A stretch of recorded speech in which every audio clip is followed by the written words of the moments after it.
vamos a tener la charla sobre redes abiertas, así que los dejo para que se presenten, Berna y Ceci, eh, todos ustedes. Bueno, ¿qué tal? Buenas tardes, ¿cómo están?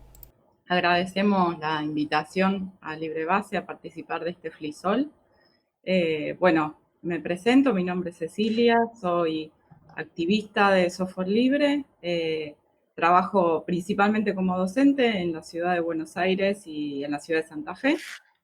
Y bueno, integro una comunidad de la ciudad de Buenos Aires que es el Club de Software Libre y también integro la comunidad de la Tecnicatura Universitaria en Software Libre de la Universidad del Litoral. Así que más o menos por ahí, aunque suenen muchos nombres, son principalmente espacios de pertenencia y de activismo de software libre. Así que esos son más o menos los espacios en los que me muevo y soy usuaria de redes sociales libres desde hace un tiempo ya, y la verdad que, bueno, a partir de las redes sociales libres entramos un poco en conversación con Berna y venimos trabajando juntos sobre este tema, y bueno, de ahí salió la propuesta de esta charla. No sé, Berna, si vos también te querés presentar. Bueno, ya me han visto quienes me vieron en la primera charla, igualmente me presento de vuelta. Yo soy Berna también, soy, al igual que Ceci, activista y militante de lo que es software y cultura libre, con participación también en diversas comunidades, acá en la región de donde yo vivo, que es en Santa Fe, en la zona del litoral. Y bueno, como decía Ceci también, nos hemos encontrado en los caminos, quizás azarosamente y quizás un poco también porque estos caminos te encuentran, investigando cada uno por su lado y activando con distintos colectivos, con organizaciones y demás, y habitando estas redes que son redes libres, redes sociales libres. Y bueno, y surgió la idea un poco de poder poner en palabra, en charla, en diapositivas que van a ver ahora, en compartir materiales, un poco sobre cómo es el recorrido y cómo es la participación, eh, la participación de las personas, más que nada, o de las organizaciones, que es para quien está orientado un poco a la charla, más que sobre lo técnico, aunque algo de lo técnico también vamos a nombrar porque es parte de las características de estas redes. Así que, si te parece, Marcos, podemos ir con la primera diapo. Bueno, un poco para aclarar la idea del nombre de tomar las redes, sé las redes y hacer las redes. Cuando estábamos debatiendo para ver cómo podíamos estructurar estos contenidos, eh, surgió la idea de retomar un poco, parafrasear un libro que está vinculado a lo que es la construcción de algunos medios alternativos, medios autónomos o medios libres, como fue la corriente que surgió allá en la década del 70 con la cuestión de las redes, de las radios libres y demás. Y bueno, y surgió un poco la idea de poder parafrasear eso. Así que de ahí se tomó el nombre. Bien, acá están como las preguntas que nos proponemos trabajar o compartir con ustedes, intentar responder eh, o acercarnos a una respuesta durante esta charla. En primer lugar, ¿qué son las redes libres? ¿Cómo funcionan? ¿Qué las diferencia de las redes sociales comerciales? ¿Quiénes hacen las redes libres? ¿Quiénes son sus propietarios? ¿Y cómo se gestionan? Y un poco estas preguntas, en realidad, ahí con ese formato de interrogante es lo que nos motorizó, como decíamos al principio, a pensarnos desde nuestros activismos. Entendemos que muchas de nuestras organizaciones de las que formamos parte, que tenemos activismos en distintos campos, en distintas áreas, y sin embargo, en muchos de esos espacios, de esas organizaciones, queda como en un segundo lugar una pregunta sobre los medios que usamos para comunicarnos. Entonces, La propuesta es justamente que si apuntamos desde nuestros activismos, desde nuestras organizaciones, a una construcción horizontal, a una gestión comunitaria de recursos, bueno, también poder habitar plataformas, redes sociales que sean acordes a esos principios. Así que esa es un poco la propuesta de nuestra charla. Bueno, un poco la idea también es primero presentar y contar por qué libres, a qué refiere libres. Hay como 3 patas que de alguna manera definen este tipo de plataformas. Y bueno, la idea es presentarlas un poco. La primera es en relación a la idea de libres y de libertad, que está vinculada a las 4 libertades esenciales, al hito de lo que hablamos en la primera charla del día de hoy, que es la presentación de por qué es el software libre. Bueno, estas redes tienen la particularidad que el código y la forma en la que están construidas, que están programadas, respetan las 4 libertades esenciales del software libre, que es la libertad de ejecutarlas, o sea, ese código y esos programas se pueden usar con la finalidad que desean quienes pueden instalar las diferentes redes, las diferentes plataformas, que ese código está accesible como para poder estudiarlo, pero también poder modificarlo, poder adaptarlo, poder, según las necesidades que tenga quien quiere utilizar estas plataformas, poder quitarle algunas funcionalidades, agregarle otras, cambiarlas un poco. Y bueno, y la cuestión esta de poder copiar, distribuir esas mejoras también con o las modificaciones que se hicieron en relación. Así que un poco eso es como el gran por qué libres, en la respuesta a esa pregunta. Bien, otra de las preguntas es ¿por qué descentralizadas? Y acá tenemos un gráfico que muestra distintas formas de organizar las redes sociales. Las redes de uso masivo tienen una forma centralizada, es decir, si yo me quiero crear una cuenta en Twitter, tengo que entrar a un solo lugar, tengo una sola forma, un solo servidor, para empezar a ponerle algunas palabras más técnicas, un solo servidor donde registrarme. En cambio, las redes sociales libres son además descentralizadas o distribuidas, dependiendo cuál. No vamos a ahondar en cuáles distribuidas y cuáles descentralizadas, pero sí nos interesa ver el potencial de que sean descentralizadas o distribuidas. Como decía recién, si me quiero registrar en una red privativa, que llamamos privativa, las redes comerciales de uso masivo, tenemos un solo lugar donde hacerlo. En cambio, las redes descentralizadas y distribuidas están repartidas en distintos nodos, instancias, esos son los nombres que se le da, que son ni más ni menos que servidores, que se comportan entre sí como iguales. Y esto es fundamental al momento de pensar cómo se organizan, que lo vamos a conversar enseguida.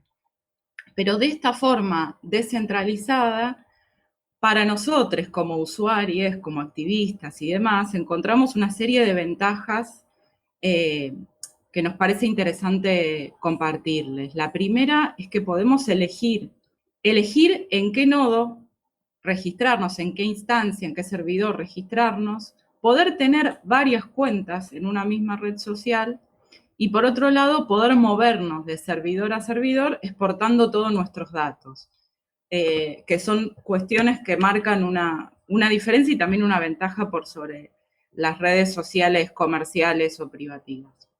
Una cuestión más vinculada a lo anterior, que después lo vamos a ver bien en específico quizás cuando veamos algunas redes puntuales, es que esos servidores, esas instancias, esas palabras que por ahí pueden sonar un poco extrañas y raras en la primera escucha, está bueno cómo están organizadas cuando uno se acerca por primera vez a estas redes, muchas veces por cuestiones de interés temático, por cuestiones idiomáticas o geográficas.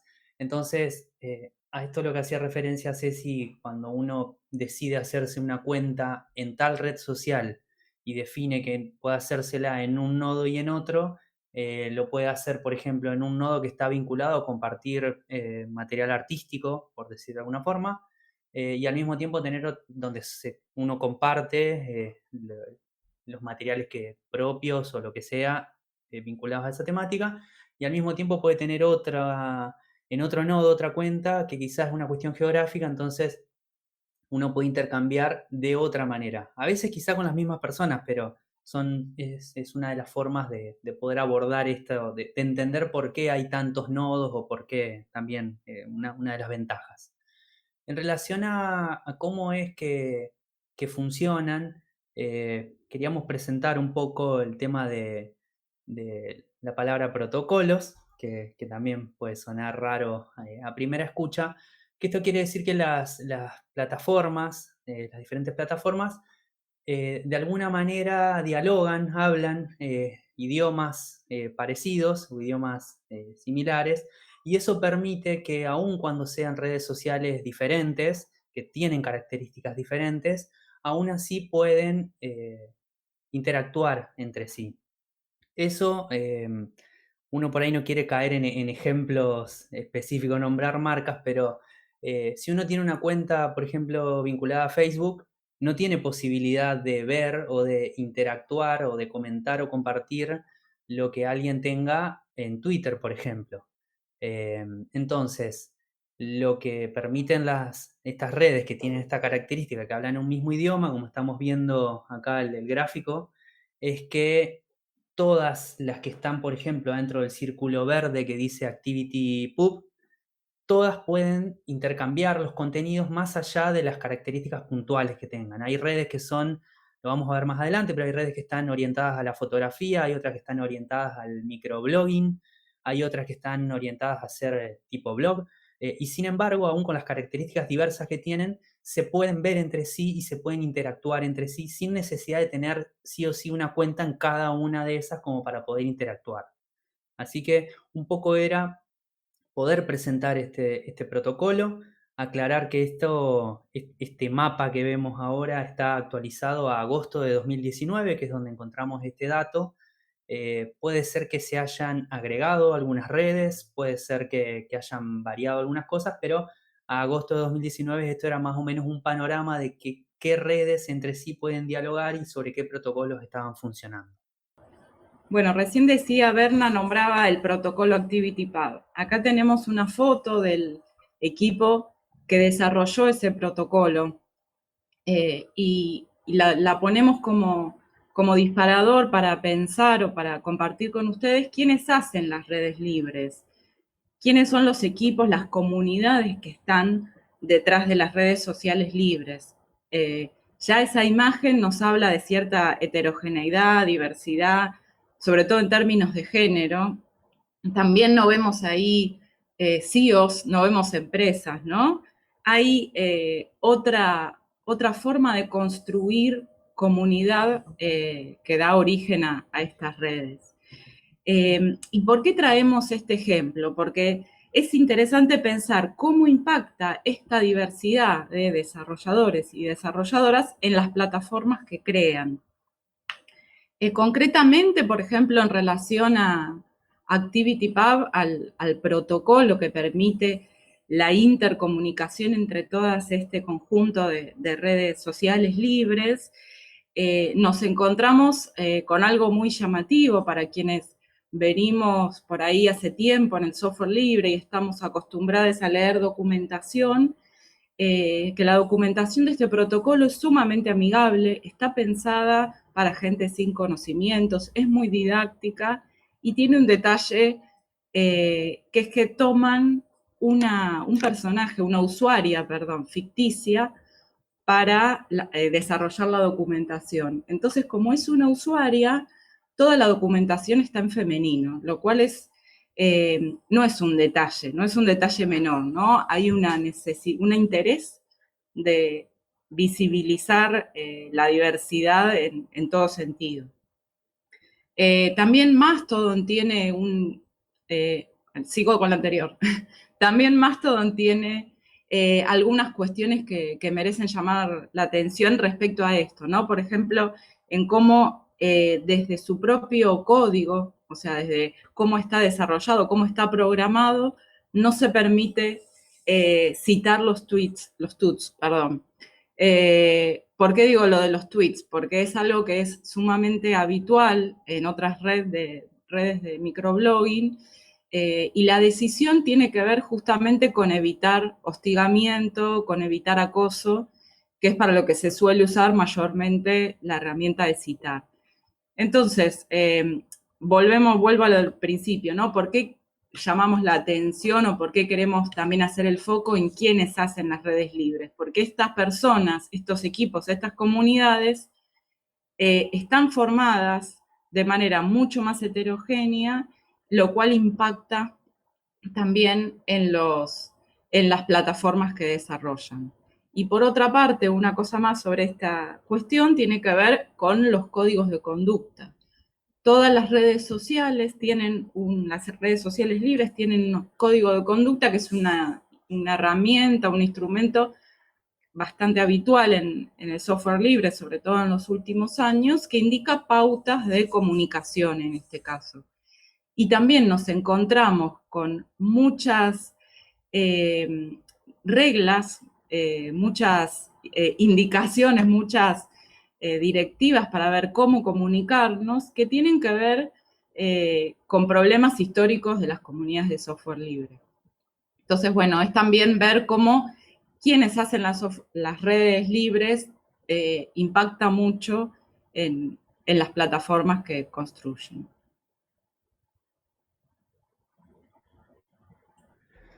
Bueno, surge también un poco la pregunta que más allá de que quiénes están detrás del desarrollo de los diferentes protocolos y de las diferentes plataformas, es de quién son propiedad. Cuando uno dice, bueno, hay un montón de nodos de Mastodon, hay un montón de nodos de PixelFed, que son diferentes redes que vamos a ir viendo un poco. Y uno dice, bueno, si no hay una empresa, no hay un CEO detrás, ¿de quién son propiedad las redes y cómo se gestionan? Entonces, desde ese lado surgía un poco en la charla que teníamos con Ceci previo a armar esta presentación, en hacer el hincapié de la cuestión de la gratuidad. Quizás para quien se acerca por primera vez al tema del mundo libre y demás, no hace tanto ruido cuando uno ve que hay plataformas que son completamente gratuitas, pero que sabemos que el modelo de negocio que está por detrás implica la comercialización de datos, implica la venta de publicidad y demás cosas. Y también poner un poco, cuando uno ve lo que son estos modelos de redes libres, teníamos la intención de poner un poco en tensión esa cuestión de lo libre y lo gratuito pegado, porque muchas veces los nodos están sostenidos por personas sueltas, gente que tiene algún interés tecnológico, alguna práctica estudiantil. Hablábamos hace unos días de algunos nodos que estaban funcionando y ahora dejaron de funcionar y que eran sostenidos por personas que están estudiando quizás alguna carrera vinculada y definen montar un nodo para ver cómo funciona, cómo es. Entonces eso hace que las redes, algunos nodos duren un tiempo y después cuando no hay mayor interés temático se caigan. Hay nodos sostenidos por instituciones que de alguna manera le dan como otro marco, otra posibilidad, otra trascendencia en el tiempo. O por ONGs, o hay nodos sostenidos por grupos de activismo que de alguna manera se comprometen a poder mantenerlo de alguna manera. Entonces, en estas pautas también de decir, bueno, hay gente que está por detrás de cada uno de esos nodos, está también entender a nivel comunidad de usuarios que también hay pautas que se definen de esa manera, así como hoy hablábamos del interés temático, que puede ser por una cuestión geográfica, que esté el nodo en tal país, entonces, bueno, intenta nuclear a quienes están en la zona de influencia de ese país. También hay códigos que de alguna manera se definen de, bueno, si te acercás y querés tener un usuario en esta red, tenés que cumplir con determinado comportamiento y de esa manera hay como una gestión comunitaria que está definiendo qué tipo de intercambios se esperan, qué tipo de contenidos es posible compartir, si se comparte algún contenido que quizás no es apto para todo público, de qué manera hay que compartirlo. Las redes tienen opciones de poder blurear un poco algunas imágenes, por ejemplo, darle un difuminado, etcétera. Es como que se construye de alguna manera a nivel comunitario unas pautas claras y es a la vez la misma comunidad la que gestiona de alguna forma que esas pautas se cumplan, y es la misma comunidad la que modera de alguna forma para que eso suceda. Algo que siempre suele ser problemático cuando vemos en relación a las redes comerciales, que uno espera que dice me censuraron tal cosa o me borraron tal contenido y no sabemos a veces a quién reclamarle o me bloquearon la cuenta y demás, y a veces uno no sabe a quién con quién ponerse en contacto o porque está fallando algo y demás. Estas redes tienen, así como a veces eso puede generar limitaciones porque quizás no están funcionando las 24 horas, los 7 días de la semana, tiene esa posibilidad invaluable de poder hablar directamente con los administradores de las diferentes instancias, de los diferentes nodos. Así que un poco en responder cómo se gestionan, también está en la posibilidad que tienen algunos nodos de poder hacer un aporte voluntario también, como para que el costo de los servidores sea también sostenible para esas personas que definen montar un nodo, o otros tipos de aporte que también se pueden realizar en relación a poder intercambiar contenidos y demás. Acá les proponíamos también, o queríamos compartirles, cómo se dan las lógicas de comunicación o cómo cambian respecto a lo que son las redes privativas. Todo esto que conversábamos sobre la autogestión, sobre quiénes son los equipos que están detrás de estas plataformas, esto también se traduce en cierta manera en las lógicas de comunicación o en las formas de intercambio. Esta idea de nodos o de instancias de servidores que funcionan como iguales, también tiene cierto correlato en la comunicación que tenemos los usuarios en estas redes sociales libres. Algo que suele pasar, sobre todo en Mastodon, que es una de las redes que ya venimos nombrando y que ahora vamos a contar un poquito en más detalle, es que cada vez que se cierra así en impersonal, cada vez que Twitter cierra una cuenta de algún o alguna activista, llega a Mastodon con sus seguidores. Esto en la jerga interna de las redes sociales libres le llamamos los aluviones. ¿Y qué pasa cuando llegan los aluviones? Que vienen con las lógicas, en este caso de Twitter. Y claro, acá hay como les decía, ¿no? Como otra forma de comunicarnos, más desde la horizontalidad, o sea, esto de él o la usuaria con miles y miles de seguidores, no es algo que se estile. Es muy común tener pequeñas redes pequeñas, ¿no? Con mucha menor cantidad de seguidores y de personas que se siguen, porque la interacción es permanente. Entonces, claro, si seguís a miles de personas, quiere decir que no participas de la misma manera, ¿no? Entonces, bueno, hay otras lógicas, hay otra cuestión con respecto, como decíamos ya varias veces, a los discursos de odio que tenemos naturalizados de las redes sociales privativas o comerciales, como acá también tenemos naturalizados otro tipo de discursos, ¿no? Entonces, por ahí estos aluviones a veces generan cierto impacto en las comunidades de las redes libres, o cierto malestar, ¿no? Pero bueno, es también un aprendizaje y creo en mi experiencia personal, y lo hemos intercambiado muchas veces con Berna, que es como lo más enriquecedor, ¿no? Saber que pregunto algo y va a haber alguien de algún lugar del mundo que me va a ayudar, que me va a responder, pedir ayuda no solo en una cuestión técnica, ¿no? Poder conversar, mucha gente que comenta problemas, situaciones en las que necesite ayuda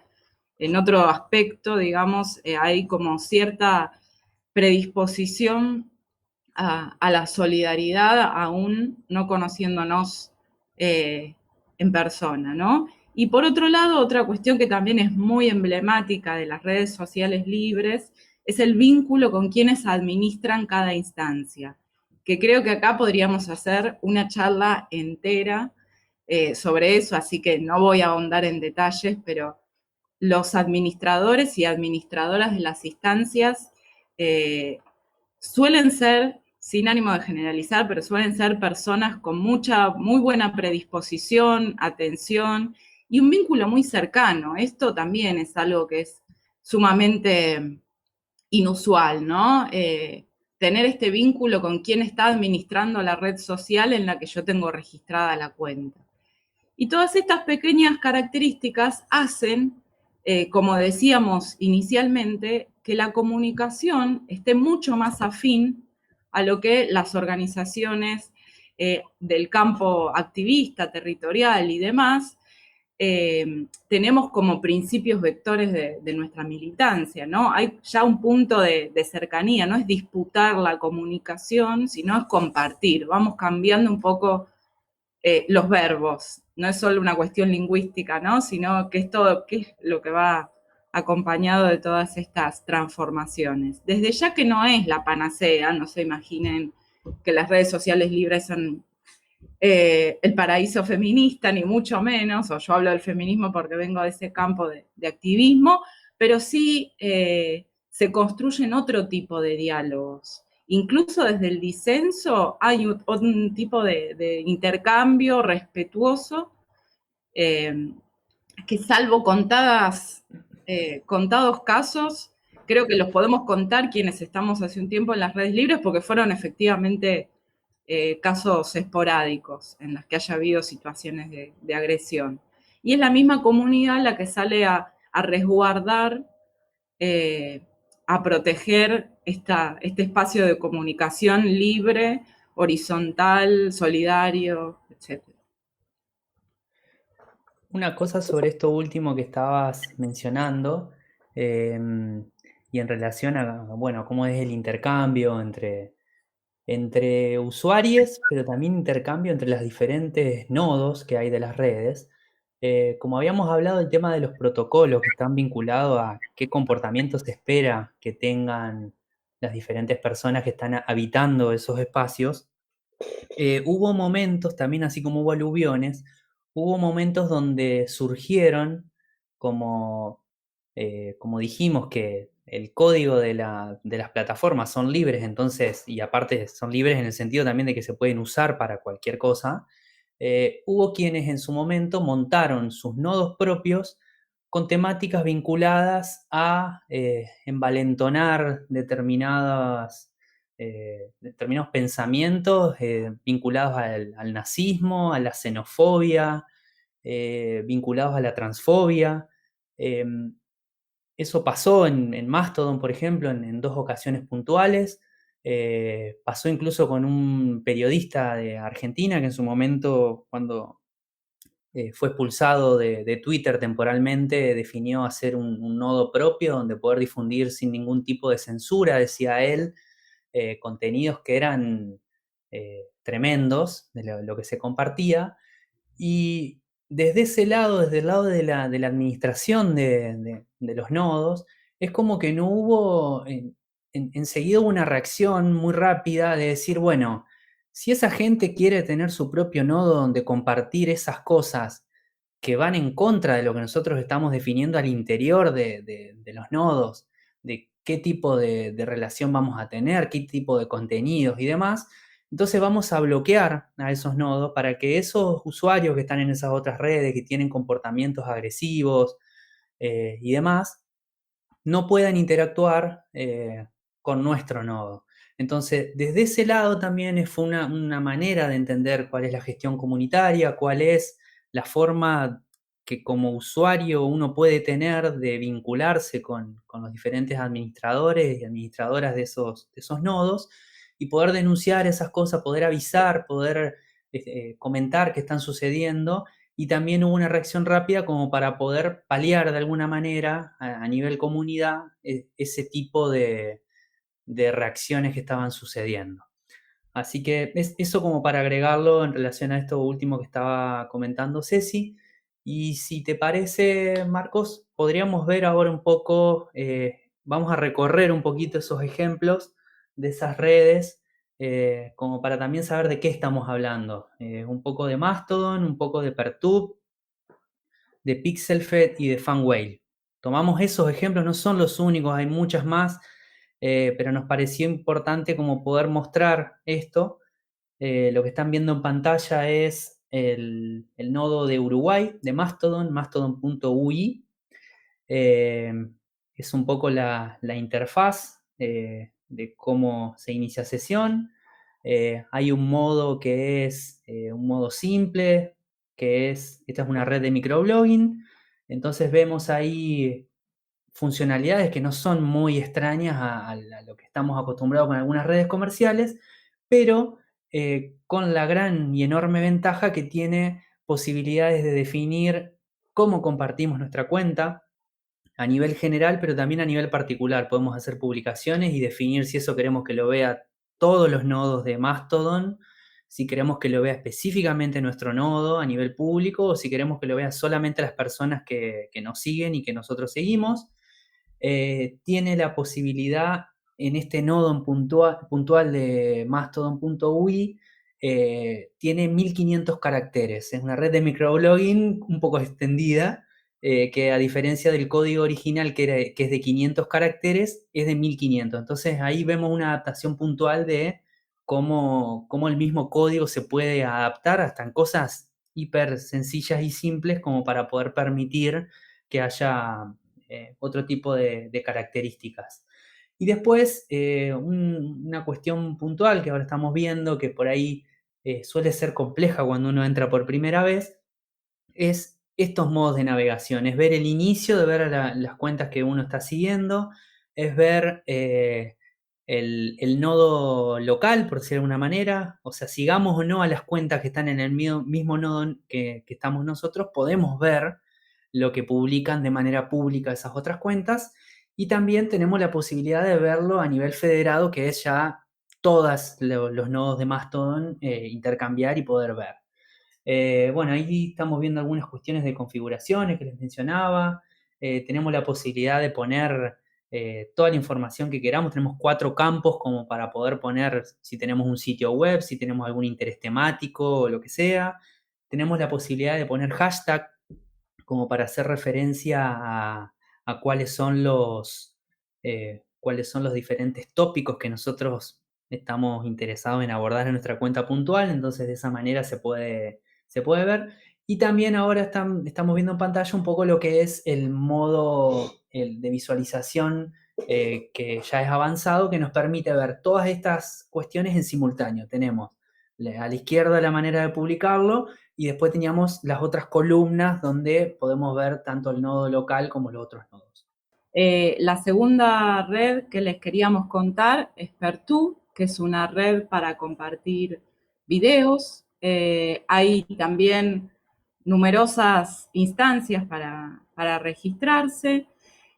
Ahí lo que estamos viendo en pantalla es un recorrido por los distintos niveles de federación. Si ven en la columna izquierda, hay una sección local que es quienes formamos parte de ese mismo nodo o instancia. Hay una opción que es la línea de tiempo federada, donde vemos todas las personas que estén registradas en Pertube. Yo no sé, Marco, si no querés parar el video, porque se está yendo estamos yendo a otro ritmo. Decía, entonces, tenemos los distintos niveles de federación, cuáles son quienes compartimos el mismo nodo, quienes estamos en toda la la red social Pertube, y además, como explicábamos con los protocolos, tenemos la posibilidad de federar con la misma, con otras redes sociales que usen el mismo protocolo. En este caso, las 4 redes que les contamos acá en este pequeño bloque, Mastodon, Pertube y Pixelfed y Fanwhale, usan el mismo protocolo de comunicación, con lo cual, desde cualquiera de esas cuentas, puedo ver e interactuar con personas de otras de las redes sociales. En este caso nos permite la red social Pertube compartir videos incluso con personas que no estén registradas en la red, lo cual es sumamente útil cuando pensamos en empezar a migrar, pensándonos como activistas y organizaciones y docentes, empezar a migrar nuestras redes. Por ahí, en algunos casos, cuesta traernos a quienes tenemos como seguidores, seguidoras o con quienes interactuamos. En cambio, Pertube podemos ir subiendo nuestros materiales y compartirlos con enlaces. La otra cuestión es que permite subir videos que ya estén registrados en otras redes, incluso en YouTube. Hay una opción que es importar desde un link y no solamente subir el material. Bueno, creo que alguna cosa quedó dando vuelta, pero si querés, Berna, seguir con Pixelfed y después, si me acuerdo, volvemos. Sí, acá estoy viendo los comentarios mientras estamos hablando. Si no me equivoco, Santiago es el administrador del nodo de Mastodon de Uruguay, que nos está comentando, que nos dice que los admin muchas veces estamos comunicados entre nosotros y nos advertimos, además de los usuarios, que nos avisan para que podamos moderar rápidamente. Eso en relación a lo que comentábamos hoy de qué sucede a veces dentro de las redes y cómo es la forma de comunicarse. O sea, no solamente entre usuarios y admin, sino que los propios admin, la gente que administra cada uno de los nodos, también está de alguna manera al tanto de qué es lo que está sucediendo. Me perdí un poquito en qué estábamos. Quería agregar también que vinculado a lo que es el tema de lo libre de estas redes, no todas, pero algunas puntualmente, permiten de alguna manera también licenciar los contenidos que subimos. Por ejemplo, Ceci estaba hablando de Pertube, donde podemos compartir los videos, que a diferencia de YouTube, que quizás, o no sé, Vimeo, estoy en duda ahora, si permiten licenciarlo de una sola manera, en Pertube hay se puede etiquetar el contenido según las diferentes licencias de Creative Commons que hay, lo cual también nos da un poco más de libertad a quienes creamos contenido, de dejar completamente claro de qué manera queremos que eso se comparta o de qué manera queremos que eso circule.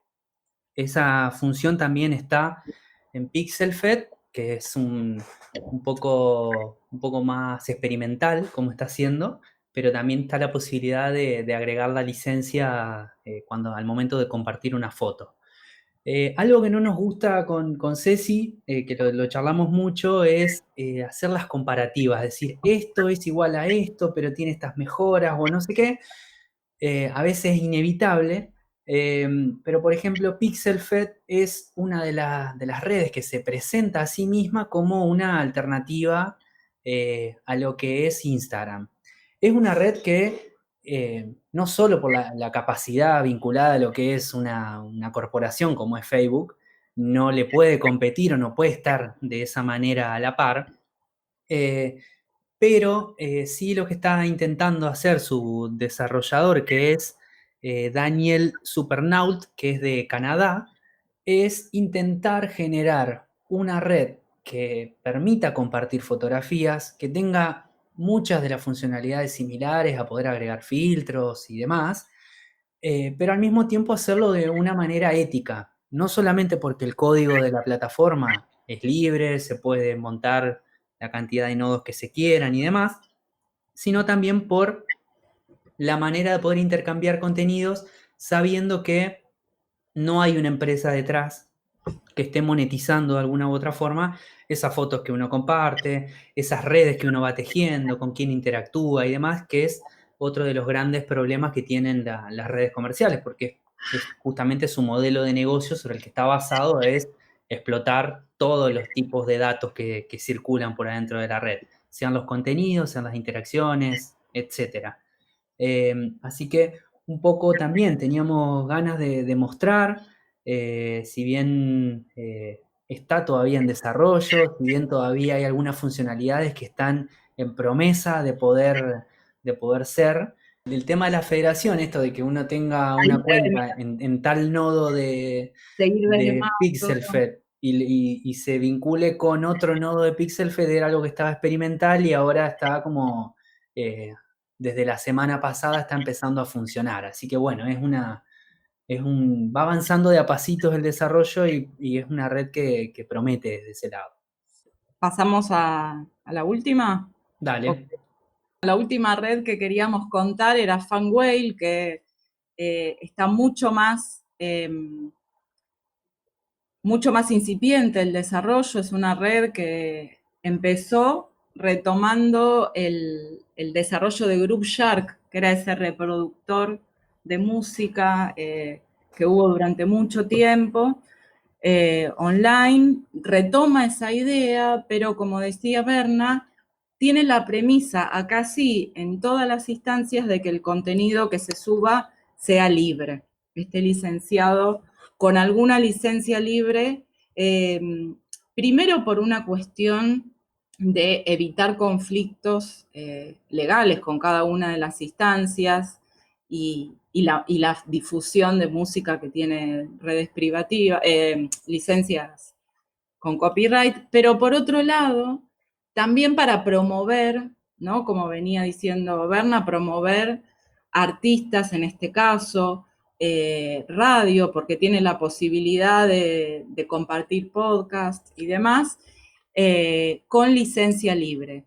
Fanwhale tiene también unos cuantos nodos, instancias, pero como les decía, es una red mucho más chica que las demás que venimos contando. Mastodon, por ejemplo, tiene en este momento casi 3.000 instancias, o sea, nodos donde registrarse. Fanwhale está alrededor de 100, 200 instancias. Sigo contando algunas cositas que estaba anotando mientras estábamos charlando. Uno de lo que queríamos transmitir también en una de las cuestiones de cómo funcionan estas redes, y ojalá podamos hacerlo, es el nivel de entusiasmo que genera de alguna manera poder tener ese contacto directo con quienes administran las instancias, más allá también de la cercanía que hay entre los diferentes usuarios, sino de poder generar algún tipo de aporte. En uno de los ejemplos que estábamos viendo en relación con Mastodon, hace una semana y algo, estuvimos intercambiando con Santiago, por ejemplo, la posibilidad de, en el nodo de entrada, cuando alguien entra que quiere iniciar sesión o quiere hacerse su cuenta y demás, poder tener una personalización que ya tenía de por sí del nodo de Uruguay, que tenía una bandera, un rostro con una bandera de Uruguay. Y bueno, en un rato libre que tuve, me puse a armar una adaptación de lo que es la gráfica oficial de Mastodon, por decir de alguna manera, agregándole un mate y demás, y poder pasárselo. Y eso genera, de alguna manera, una cercanía que es impensada cuando uno dice, bueno, tengo Twitter y me gustaría personalizarlo. Y bueno, y Twitter te permite quizás personalizar el color que yo veo, o si es la versión clara o la versión oscura, y terminó el tipo de personalización. Entonces, tener esas posibilidades de poder intercambiar desde ese lado creo que es algo que para mí es impagable dentro de lo que es la relación entre usuarios y administradores. Y volviendo un poco a lo que fue la pregunta inicial de que esto, por qué las organizaciones sociales, por qué las organizaciones comunitarias podrían también sentir que estas redes están vinculadas muchas veces con los principios, con los proyectos políticos o las ideas de interacción y de intercambio, es porque también está la posibilidad de montar sus propios servidores o montar sus propios nodos, con las complejidades que eso tiene cuando uno dice me monto mi propia red social, pero que al mismo tiempo genera espacios seguros como para poder intercambiar, que pueden ser espacios internos o pueden ser espacios que se abren como para poder intercambiar con otros nodos, pero que al mismo tiempo dan la tranquilidad y la seguridad de poder estar haciéndolo bajo los principios o bajo las ideas que son el basamento de las propias organizaciones. Entonces, la idea de mostrar un poco cómo funcionan, la idea de mostrar un poco cuáles son las características y demás, también está en pensar que estas redes es necesario habitarlas, porque en habitarlas, en difundirlas, en hacer estas charlas, en poder hacer tutoriales, en poder compartir contenidos, también es donde se da esa interacción y ese intercambio que muchas veces uno dice, bueno, pero ¿para qué voy a ir a difundir tal cosa en tal red si no hay gente? Porque es lo primero que los debates que surgen cuando uno está mostrando estas plataformas. Bueno, pero son plataformas que hay que habitarlas, son plataformas que está buenísimo por las coincidencias que puede haber, pero también por todas estas practicidades que puede generar montar el propio nodo o tener este tipo de intercambio con quienes tienen nodos montados como para poder acoplar lógicas y ver de qué manera se pueden intercambiar materiales. Bien, ahí lo que les queríamos compartir en esta diapositiva es un panorama un poco más general. Les habíamos mostrado recién 4 redes en ese video, cómo funcionaban. Acá ver más o menos qué tipos de contenidos hay. No son las únicas redes sociales libres, hay muchas más que veíamos en ese gráfico de protocolos. Estas las elegimos puntualmente porque tienen bastante actividad, también porque ofrecen una variedad de contenido diferente, ¿no? Y también porque usan el protocolo ActivityPub, con lo cual desde cualquiera de estas redes podemos interactuar con usuarios y usuarias de las otras. A las 4 que mencionamos antes agregamos Write Freely, que es una red social de blogueo. Ahí sí ya no es microblogging, permite escribir textos largos y incluso con más posibilidad de edición de formato. También está Frendica, que es una red social para estados más extensos. Y lo que pusimos también acá es una información que les puede servir en caso que quieran registrarse, es cuáles tienen nodos en español. Acá agregamos de información recién salida del horno que Undernet, que es el colectivo de Uruguay que administra el nodo mastodon.uy, está abriendo su registro, el registro para el nodo de Pertub.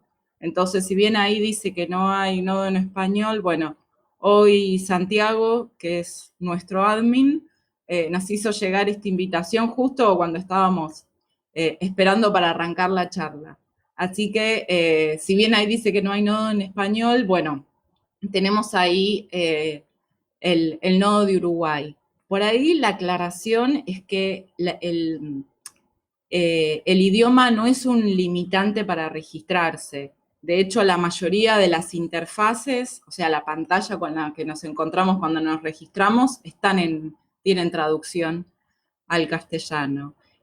Sí, por ahí elegir un nodo del propio idioma, lo que nos va a asegurar es que lo primero que nos encontremos sean usuarios que hablen nuestro mismo idioma. Por ahí, si elegimos un nodo de Mastodon de Alemania, lo primero que vamos a encontrar van a ser personas hablando en alemán. Después, buscando, vamos a llegar a encontrar gente de Argentina, de España, de Centroamérica, pero bueno, siempre es recomendable empezar por un nodo de la propia lengua porque en cualquiera de las redes sociales, con lo primero que nos vamos a encontrar van a ser entonces con usuarios de nuestra propia lengua, sobre todo si es una red social que estamos usando por primera vez, ¿no?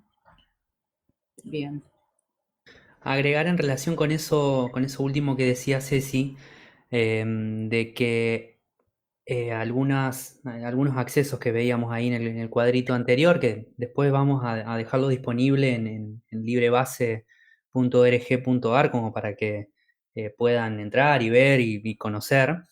La idea es que la mayoría de las redes tienen la posibilidad de ingreso en una primera pantalla que permite hacer algún tipo de filtrado.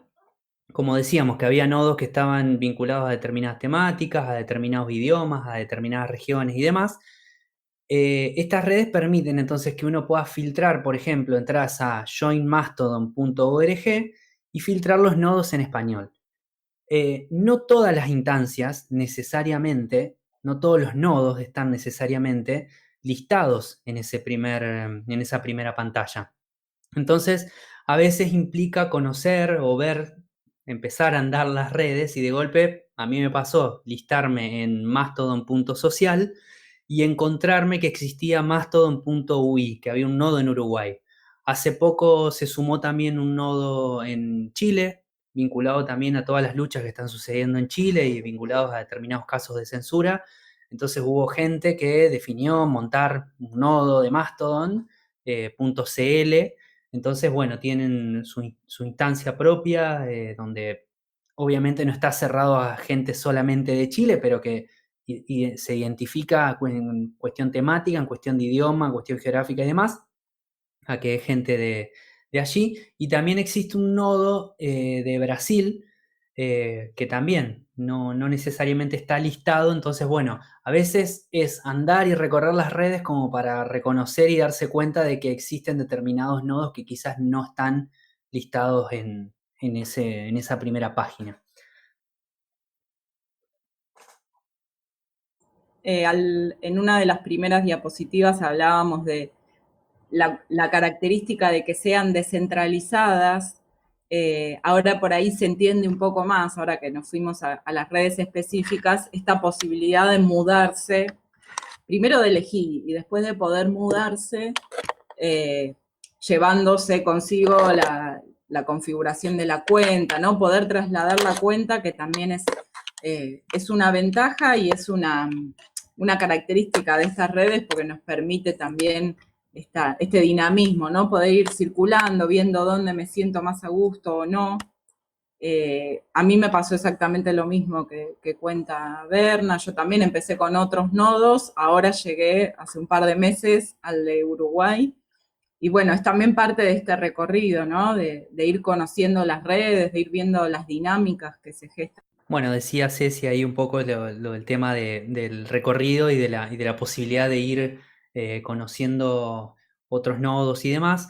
Recién veía entre las preguntas que se estaban haciendo era si era necesario tener cuenta en alguna de las redes para poder ver el contenido que está en esas redes. Y no, justamente lo que busca esto es que podamos acceder, siempre y cuando, si comparten el protocolo, podamos acceder al contenido que se encuentra en las otras redes, obviamente siempre y cuando los usuarios, les usuarios que compartieron ese contenido lo hayan hecho para que tengan acceso público. Como decíamos hoy, según las redes, tienen como diferentes formas de poder compartir y de poder intercambiar contenido según diferentes niveles de privacidad. Entonces, bueno, en respuesta a la pregunta, no siempre es necesario tener un perfil en cada una de las redes, y no necesariamente implica que tengamos que seguir a tal o cual persona en otras redes porque podemos acceder a ese contenido, a diferencia de lo que sucede muchísimas veces con las redes comerciales o redes privativas que te obligan de una u otra manera que tengas que tener un perfil armado como para poder acceder. Así que bueno, eso era un poco la presentación, un poco este primer pantallazo. Creo que dentro de todos los debates que estamos teniendo en el día de hoy en relación con lo que es la cuarentena y la manera de de conectarse y la necesidad de conectarse y demás. A mí personalmente, que vengo ya de hace un tiempo en un recorrido dentro de lo que son estas otras redes que quizás no son tan conocidas, me generó que sigo conociendo funcionalidades o lugares o rinconcitos de la internet que no sabía que existían. Entonces me parece que dentro de todos los problemas y todo lo que nos ha generado esta cuarentena, también es quizás una oportunidad de poder acceder, conocer, conectarse, intercambiar de otras maneras. Así que era un poco la idea de esta charla, de poder presentar, hacer un acceso, un aterrizaje que no sea tan forzoso a veces, por lo menos habilitar algunas pistas como para poder acercarse y saber con qué encontrarse al menos. Bueno, voy a hacer de voz en off. Acá alguien está preguntando, Mati pregunta si hay una cuenta, si tengo una cuenta en Mastodon Uruguay, ¿puedo usar ese mismo perfil para publicar cosas en Funwhale de Open Galería? No, Estoy leyendo preguntas. no, a ver, el registro, una cosa es a quién puedo leer Ujú. y otra cosa es de dónde puedo publicar. Yo voy a poder desde Mastodon leer o interactuar, es decir, ponerle me gusta, replicar en mi propio perfil una publicación en Fanwhale, una publicación en Pixelfed, una publicación en Pertube. Pero no voy a poder publicar de forma cruzada. O sea, la publicación la hago desde la red en la que estoy registrada, que pueden ser todas. Ujú. Pero la interacción sí es cruzada de todas las maneras que querramos. Bien, y acá alguien también pregunta, Caro, pregunta si tener posibilidad de crear un nodo es disponer de un servidor propio que lo banque, ¿no? Claro, sí. Perfecto. Estoy, Sí, eso es como un segundo nivel de complejidad. Me sumo dentro de los usuarios que no tenemos conocimientos técnicos complejos. Es como un segundo nivel de complejidad como para poder montar, sostener y demás. Pero bueno, nada impide que lo hagamos a nivel técnico, ya que disponemos del código como para poder hacerlo. Y bueno, ahí sí ya implicaría niveles de organización como para poder juntarnos con un grupo de personas, con alguna organización, con alguna institución que defina poder sostener un servidor propio para poder intercambiar. bien, estaba pegando una mirada rápida a ver si veía algunas preguntas, porque esto del multitasking es bastante más complicado de lo que uno pensaría. Eh, pero bueno, nada, transmitirles que la verdad que me parece que la gente está muy contenta con su charla y les encantó, así que algunos piden que cuenten experiencias personales. em, y bueno, nada, una pasada rápida por las preguntas. Voy a ver si aparece alguna última. Acá aparece una de Claudio. Hola, aparece. Hola, ¿por qué creen que es tan difícil imponer esta idea del software libre y principalmente en los adolescentes? Me parece que se nos va un poco de la charla en sí. Eh, por ahí o respondo yo y después le paso la palabra a Berna, desde mi experiencia, me parece que proponen estas redes sociales, por lo menos que es el tema de nuestra charla, una lógica tan diferente a las otras redes, que también no es solo una cuestión de software libre, sino también es una cuestión de pensarnos desde otras lógicas en lo comunitario, en lo colectivo, la horizontalidad, digamos, que proponen estas redes o la forma de intercambio eh, solidario y más desde la propia experiencia, no es la lógica del youtuber. Entonces, me parece que no es una cuestión solo del software libre desde la parte técnica, sino el software libre entendido como un esquema de relacionarnos de otra manera, ¿no? Un esquema más desde lo comunitario, desde lo colectivo. Por ahí quienes estamos en los activismos de software libre siempre repetimos mucho esto, ¿no? que el software libre es un movimiento social, es un movimiento político, es un movimiento filosófico, y bueno, eso se traduce no solo en utilizar GNU Linux, sino también en poder pensarnos por fuera de los monopolios de las redes sociales privativas, ¿no? Hay lógicas que son sumamente diferentes y que implican, bueno, esto que nos motivó, ¿no? Nos motivó a preparar esta charla, a pensarnos en los colectivos, en las organizaciones territoriales, pensarnos más cercanas a este tipo de comunicación. Una última cosita que quería agregar, un poco en relación a esta pregunta y la engancho con otra más que estoy viendo acá.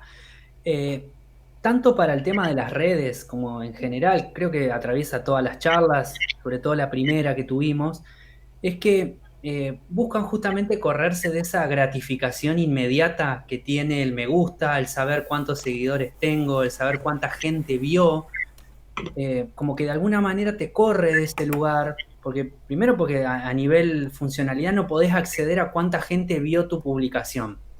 Entonces, busca que el intercambio sea de otra manera, busca que sea más de pares. Entonces me parece que desde ese lado puede ser una limitación frente a lo que es el modelo comercial, intentar mostrarle a alguien que quizás está acostumbrado a relacionarse de determinada manera, hacer semejante aterrizaje. Porque uno está esperando que si uno hace un aporte, comparte algo, enseguida alguien le comente, alguien le ponga me gusta, lo comparta o lo que sea. Pero es una posibilidad también de poder construir lazos y poder construir de alguna manera otro tipo de relaciones y de otra forma. Una cosita que acá estaba viendo en relación con las preguntas, decían que no alcanzó a salir lo del cambio de nodo. No sé si querés contarlo vos, Ceci, o querés que lo cuente yo. Estás muteada, Ceci. Ahí está. Retomaba el tema de los cambios de nodo que mencionaba al principio cuando hablábamos de la descentralización, que por ahí al avanzar la charla se entendía un poco más a qué nos referíamos con esto de poder elegir en dónde me registro y también poder cambiarme. Yo lo que llegué, no sé si qué parte se escuchó, que también había pasado, por ejemplo, en Mastodon tuve creo que 5 cuentas. Ahora estoy en el nodo mastodon.ui, pero llegué a mastodon.ui cambiando y probando y viendo dónde me sentía más cómoda, viendo con quién podía interactuar y con quién no en una y otra instancia. Y tiene la posibilidad Mastodon de exportar los datos de la cuenta, con lo cual movernos de instancia a instancia implica que me puedo llevar a seguidores y seguides conmigo. Y eso es una característica sumamente interesante y que favorece este dinamismo de las redes libres, ¿no? Incluso tener más de una cuenta, ir probando las distintas instancias sin mudarse. Yo, por ejemplo, lo hice por una cuestión de tiempo, porque no, hay que tener tiempo para estar utilizando 5 instancias o 5 cuentas diferentes, o las que quieran, pero yo lo fui haciendo, digamos, de manera secuencial, ¿no? Fui pasando de uno a otro. También lo que nos permite esta descentralización es crearnos cuentas en muchas instancias diferentes e ir probándolas al mismo tiempo. O incluso permanecer, no hace falta irse, ¿no? Permanecer en las instancias en las que creamos las cuentas. En otras redes, como una cosita, como la de Pertu, por ejemplo, que tenemos una cuota, o sea, una limitación en cuanto, como cualquier red, ¿no? En cuanto al espacio, lo que pasa es que con los videos es mucho más sensible, digamos, lo sentimos más rápido cuando llegamos al link. El video ese que pasábamos en loop, yo mostraba las cuentas, los videos que uso para dar clase y bueno, le tuve que escribir al admin y decirle, me estoy quedando sin espacio y ahora en medio de la cuarentena necesito seguir subiendo videos de las clases. Entonces, ahí nos encontramos con otra estoy cruzando varias cosas, ¿no? Pero nos encontramos con este vínculo cercano con quienes administran las cuentas, porque la respuesta fue sí, sí, usa el espacio que necesites, que en otras circunstancias te hubieran dicho, bueno, no, a ver, a partir de acá es pago o no, llegaste a tu límite y se terminó. Le escribí a alguien en Estados Unidos que no sabe ni cómo me llamo, ni cómo es mi cara, y lo primero que me dijo, sí, cómo no vas a, si lo necesitas para dar clase, dale, usá lo que necesites y yo te voy ampliando. De hecho, hasta esa posibilidad me dio, ¿no? Voy a estar atento para ir corriéndote el límite y que uses todo lo que necesites. Claro, y como comentario, que ustedes seguro saben mucho más que yo, pero nada, también está para tener en cuenta las redes que son descentralizadas, federadas y descentralizadas, digamos, que incluso el hosteo se da a través de los mismos usuarios. Estoy pensando, bueno, que más temprano preguntaban y nosotros comentábamos cómo vamos a subir una de las plataformas a la que pensamos subir los videos a Libri, que es una plataforma que permite tener videos de forma distribuida entre todos sus usuarios, usando el protocolo de torrent por debajo. Entonces, también sumado a la par de las redes descentralizadas y las redes sociales descentralizadas, existen donde también la información está descentralizada, el hosting está descentralizado, por ponerlo de una forma, digamos. Acá una pregunta, una última pregunta que veo, es cuál red sugerimos como para empezar. No sé, yo creo que eso puede ser algo más que vaya por el tema de los intereses o demás. Eh, a mí personalmente creo que una de las primeras redes que me permitió por lo menos entender cómo es el universo, el Fediverso, fue justamente entrar en Mastodon, como pero además porque es un formato en el que yo me sentía cómodo, que era el textos cortos y como poder intercambiar con otros usuarios y demás. Ese podría ser quizás un punto de entrada, pero quien tenga otros intereses, por ejemplo, en las cuestiones de fotografía, podrá experimentar con Pixelfed. Quien tenga videos para compartir, videos propios, digo, que necesite poder subirlos, quizás lo encuentra en Pertub. Así que creo que eso es como, no sé, ¿qué opinas vos, Ceci, de eso? A mí me parece, sí, coincido, aunque es una cuestión de gustos, ¿no? En mi caso también, en Mastodon me siento sumamente cómoda y hay una comunicación muy fluida también, que por ahí tiene que ver con el propio formato del microblogging. El video por ahí va a generar menos interacción si lo que están buscando es construir una red. Bueno, por ahí un video alguien te lo va a comentar o te va a poner me gusta, pero no es lo mismo que si por ahí desde una red de microblogging o de estados, por ahí compartís o comparten alguna experiencia, algún texto para leer, lo que sea, un evento. Me parece que va a depender también, como decía Berna, de cuál es el interés que tienen cada uno, cada una.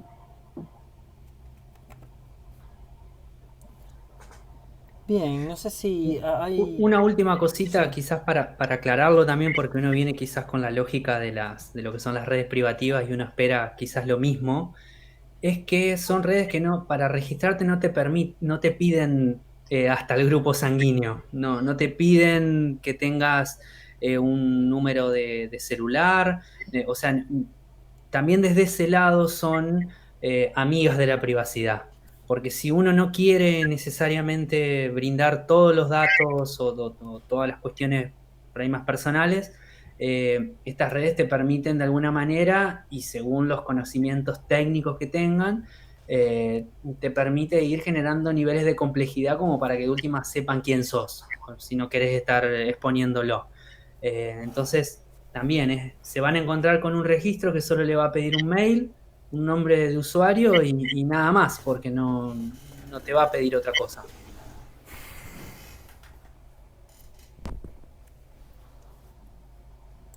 Bien, nada, bueno, me parece que podemos ir cerrando. Muchísimas gracias por haber contado. Bueno, Berna también fue parte de la organización de Tiflisol. Em, Ceci, un gusto conocerte y tenerte entre nosotros, entre nosotros. Y bueno, nada, un abrazo enorme y bueno, mañana nos queda una jornada. Sí, sí. Bien, Muchísimas gracias por el espacio. no, Gracias.